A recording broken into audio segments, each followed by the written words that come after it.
और ये मैं आपसे प्रार्थना करना चाह रहा था, मुझे नहीं पता आप कितना इस बात को ग्रहण कर पाएंगे, लेकिन प्रातःकाल सबसे पहले वृक्षों की पूजा करो, उसी से देव प्रसन्न होते हैं, उसे पाप हरण होता है, वो श्राप का हरण करते हैं, दारिद्र्य का हरण करते हैं।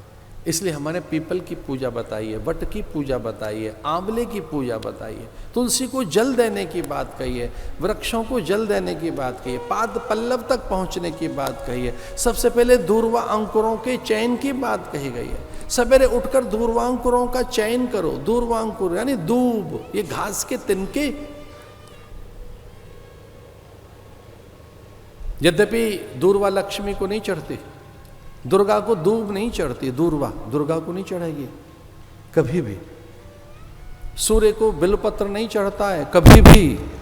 नारायण को अक्षत नहीं चढ़ते, तिल चढ़ता है। लेकिन दूर्वांकुरों पर लक्ष्मी रहती है। दूर्वांकुरों के ऊपर जो एक ओष कणों में एक स्वर्णिम आभा जो रहती है वो लक्ष्मी की है। गोबर में लक्ष्मी रहती है, जो श्वेत झिल्लिका है श्लेषा उसकी। गंधद्वारा दुरादर्शाम नित्य पुष्टाम करीशनी। लक्ष्मी फूलों में रहती है, शहद में रहती है, हल्दी में रहती है, कुमकुम में रहती है। किसी ने पूछा कि लक्ष्मी चैतन्य कहाँ है? अन्न में तो चैतन्य है ही, वो जल फल में तो है ही, लेकिन अधिक मुखर, प्रखर और चैतन्य, इन तीन शब्दों पर ध्यान दो। हैं तो हिंदी के, आपको अच्छा लगेगा। प्रखर, मुखर, चैतन्य, प्रखरता के साथ, प्रकाशमान जहां है। मुखर माने जहां बोलने को तैयार है, चैतन्य जहां बिल्कुल मरती नहीं है, जीवंत है। जहां लक्ष्मी जीवंत है वो है पुष्प। पुष्पर वसति लक्ष्मी। इसे फूल देवताओं के लिए बने, आपके लिए नहीं। कुछ लोग मूढ़ ऐसे हैं, जड़ ऐसे हैं, फूल लेंगे, सूंघेंगे, फेंक देंगे। अरे भाई क्या कर रहे हैं यहाँ पे? पुष्पर वसति लक्ष्मी। फूल भगवान के लिए बने, देवताओं के लिए अथवा प्रधान पुरुष के लिए। एक दिन दूल्हे के लिए भी बने, प्रधान पुरुष है भाई, उत्सव पुरुष है, लक्ष्मी के लिए बने, पुरुष के लिए नहीं। इसे प्राय दक्षिण के पुरुष प्राय अपने घर की बहू बेटियों के लिए पुष्पहार लेकर जाते हैं। वो गजरा बांधती हैं यहाँ पर, श्वेत पारिजात के पुष्प, कुंदुक के इंदु पुष्प, यहां पुष्प। पुष्पर वसति लक्ष्मी। मणिग्रीव और नलकूबर का कुबेर पुत्रों का तारण किया, भगवान बंध गए। क्योंकि नारद जी आए और नारद ने प्रार्थना की कि ये जो मां आपका कौतुक कर रही है, यद्यपि ठीक नहीं कर रही, पर ये मेरी प्रेरणा है कि इन्हें जरा बांधो और इनका कल्याण कीजिए।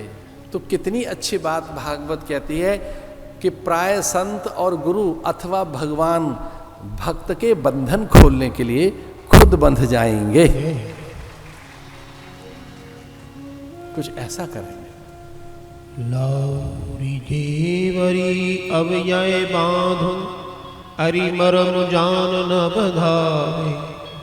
द्वया मुर्गट होत सवन को, नेति फेर मंगा। इस लीला के बाद ही भगवान बरसाने चले गए। उत्पात सा अनुभव हुआ। नंद बाबा यशोदा ने कहा ये क्या उत्पात हो गया घर में? अनायास ही वृक्ष धराशायी होकर गिर गए। को अमंगल है क्या ये? को अनिष्ट है क्या?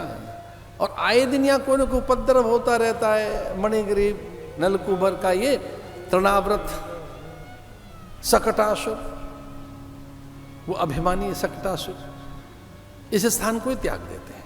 ऐसा कहकर और बरसाने के आमंत्रण को स्वीकार किया नंद बाबा ने। नंद ने अपने मित्र के आमंत्रण को स्वीकार कर लिया। वृषभानु,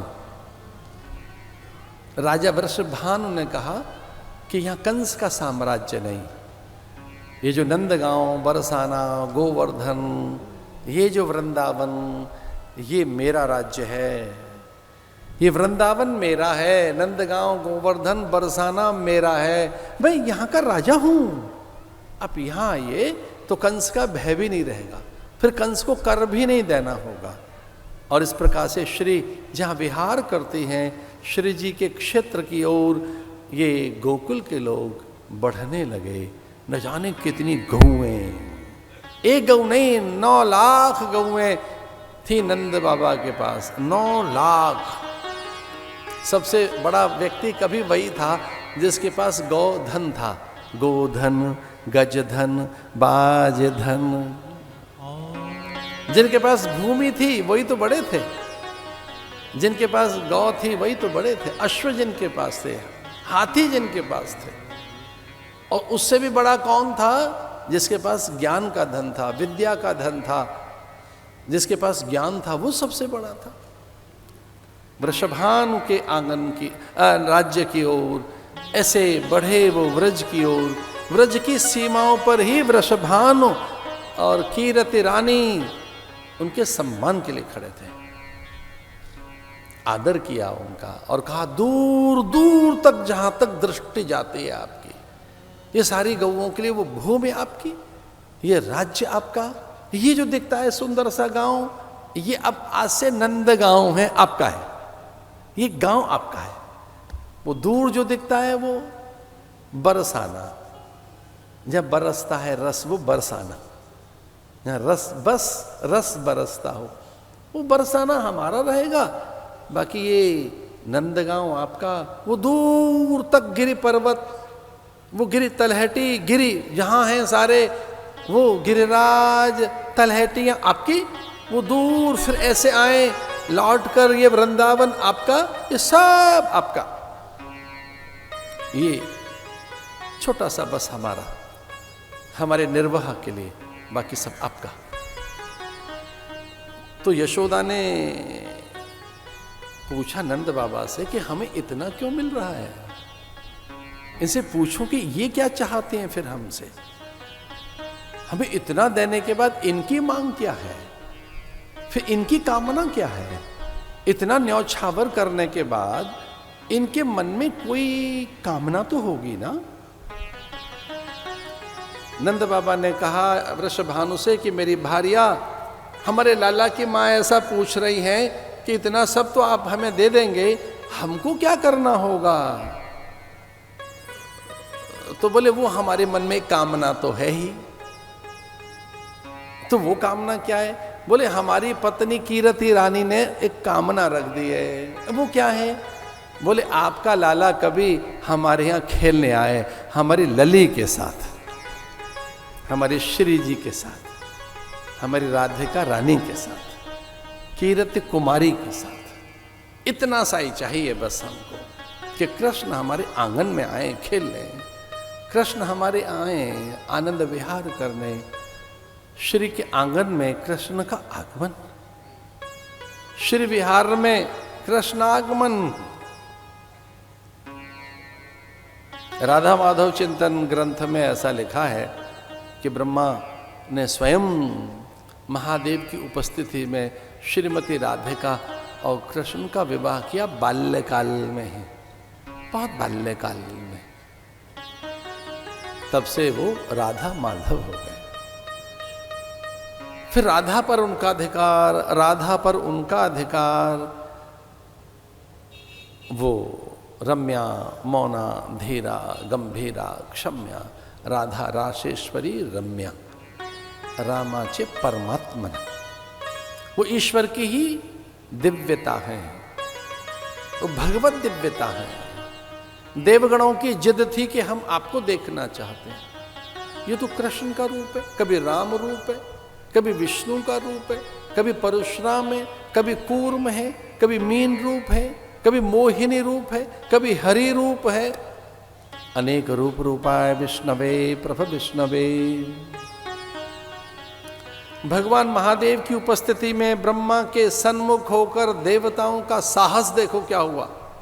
देवगणों ने भगवान से कहा हम तो आपसे मिलना चाहते हैं आज। कभी राम बन जाते हैं आप और कभी श्याम, कभी मोहिनी तो कभी हरि, कभी परशुराम, कभी ऋषभ, कभी बुद्ध, फिर कभी कली बनकर आओगे, कली हरण के लिए, आप कलिनाश के लिए कल की अवतार लेंगे आप। हम तो आपको मिलना चाहते हैं, आपको। आप कब मिलोगे? जो आप हैं वो कब देखोगे? जो आप हैं उसका मूल मर्म हमें कब मिलेगा? इसलिए आज अपने आप को दिखा दो। राम रूप में तो देख लिया हमने, अब ये कृष्ण के रूप में देख लिया हमने आपको। आप क्या हैं? तो एक बार महादेव, ब्रह्मा आदि सनकादिक नारद की उपस्थिति में देवगणों ने, ऋषि मुनियों ने प्रार्थना की कि हे प्रभु हमें अपने दर्शन कराइए। और तब भगवान ने कहा लो लो मुझसे मिलो। और ऐसा ही होगा जो आप चाहते हैं।